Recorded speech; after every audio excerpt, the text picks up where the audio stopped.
So the Omanis contacted the White House and they said, listen, don't attack Iran. We can convince the Iranians to go back to the negotiating table over their nuclear program. The White House rejected that last night.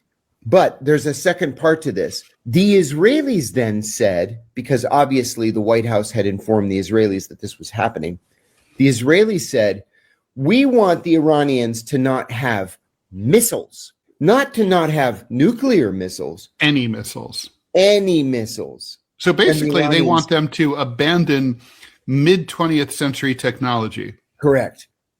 Because the Israelis want to be able to just walk into Iran whenever they damn well please. Ridiculous. It's ridiculous. The other thing I want to It's also like, it's the kind of promise that if the Iranians were stupid enough to make, the Israelis couldn't count on it being true. Missiles aren't really hard to make or anything or maintain. You can buy them anywhere. Yeah. It's a promise that the Iranians couldn't keep, even if they intended to. Even if they wanted to. Yeah. The other thing was that the body count numbers.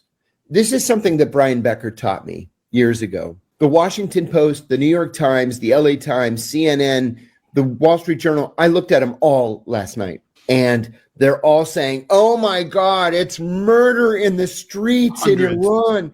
Oh my God, this human rights organization is saying, 172 dead. Okay, that human rights organization is based in London. And it's funded by the Israelis and Iranians in exile. And then, oh my God, there's this other human rights organization that's saying 500 dead. Yeah, that one's in Washington. And they take money from the CIA. So you can't. So there's no reliable information. There's no reliable information. Now, are people being killed in Iran? Absolutely, yes. But think of this too.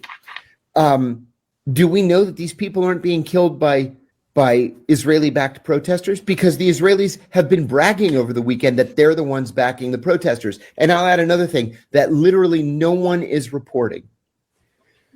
Protesters set on fire 48 fire engines in Tehran. 48 fire engines so that they cannot respond to fires.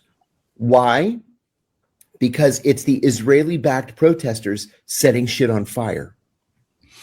And what bothers me the most is how susceptible people are to propaganda. Don't believe anything from government, from any government. They're all lying. And from corporate media. Yeah. Because corporate media is more of a mouthpiece for government than ever before. Oh, it really is. It really is.